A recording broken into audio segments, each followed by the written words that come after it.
You've got a major meeting coming up next month with President Xi. I want to get your take on China and how this shift in oil, particularly because of Iran, how does that change the dynamic of this meeting with President Xi? I mean, he's somebody that needs oil. We don't. He's somebody I get along with very well. He just wrote me a beautiful letter. He wrote you a letter? Yeah, he did. He responded to a letter that I wrote because I had heard that China is giving weapons to I mean, you're seeing it all over the place, to Iran, that China's giving weapons. Did he say he's giving them? Yeah, and I wrote him a letter asking him not to do that. And he wrote me a letter saying that essentially he's not doing that. That was President Trump with me yesterday telling me about that letter that he sent to Xi Jinping, who told him that Beijing is, in fact, not aiding Iran in the conflict. We have seen reports to the contrary. This despite new reporting Iran used a spy satellite from China to target U.S. military bases across the Middle East. Leaked documents show that the IRGC purchased the satellite in 2024 after it was launched into space by China. And it allowed Iran to capture images of major U.S. bases in Saudi Arabia and in Jordan. Meanwhile, Treasury Secretary Scott Bessent putting Chinese banks on notice, warning that they will face secondary sanctions if any Iranian money is seen flowing through their systems. Watch this. We believe this blockade in the Straits, there will be a pause of Chinese buying, but I will tell you that two Chinese banks received letters from the U.S. Treasury. I'm not going to identify the banks, but we told them that if we can prove that there is Iranian money flowing through your accounts, then we are willing to put on secondary sanctions. Joining me now is the Gatestone Institute senior fellow, Gordon Chang. Gordon, always a pleasure to see you. What do you make of Scott Bessent warning these Chinese banks? What do you know about this? Well, first of all, China has been using its banks to funnel money to Iran. That's clear.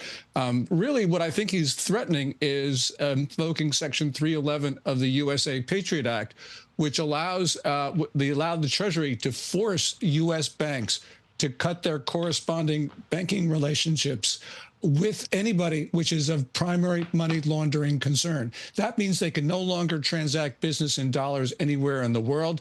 This is the financial equivalent of a nuclear weapon, and I'm glad that Secretary Bessent has threatened to use it because the Chinese have been involved in money laundering across the board. Yeah.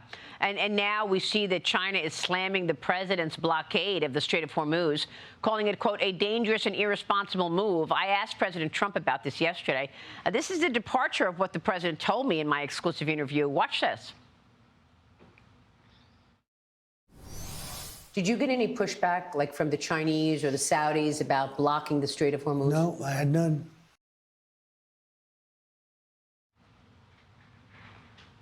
The president also said this on Truth Social last night. China is very happy that I am permanently opening the Strait of Hormuz. I'm doing it for them also and the world. This situation will never happen again.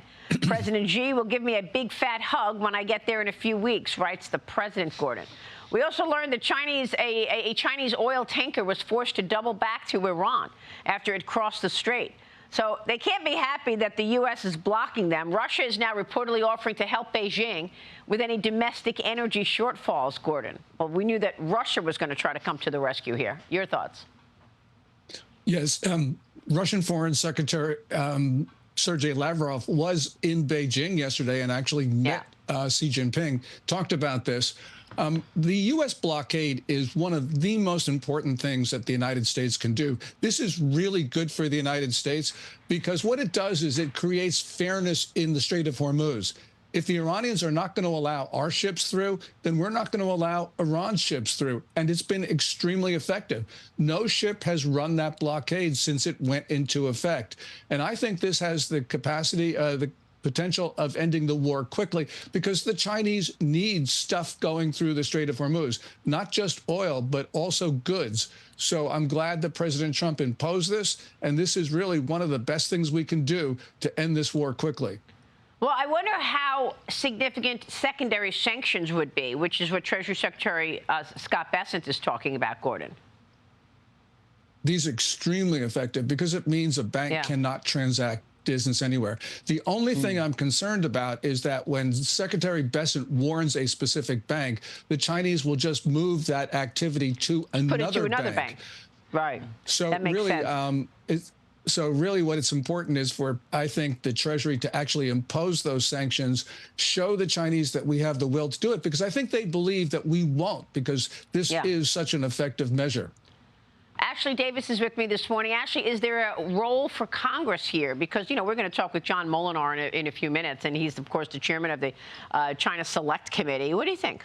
I don't know. I mean, I guess, Gordon, what do you think Congress can actually do? I mean, what I think that Chairman Molinar has been doing fabulously with China in general is making sure that they are being asked the right questions. And I'm really following this, and I want to know what you think about what they're saying about Airbus. And is Airbus really part of the imagery that was sent to China right before the war started, or we attacked? I'm sure. We got to remember that what China did was it gave Iran access to that T-01B satellite. They allowed the IRGC to use those ground stations, which means the IRGC had complete control over that Chinese satellite. And it used it to look at not only the base in Saudi Arabia, but the one in Kuwait. The one in Kuwait's really important because that was the one where a Chinese drone flown by Iran killed 6 American service members. So, yes, they're looking at Airbuses. They're looking at everything.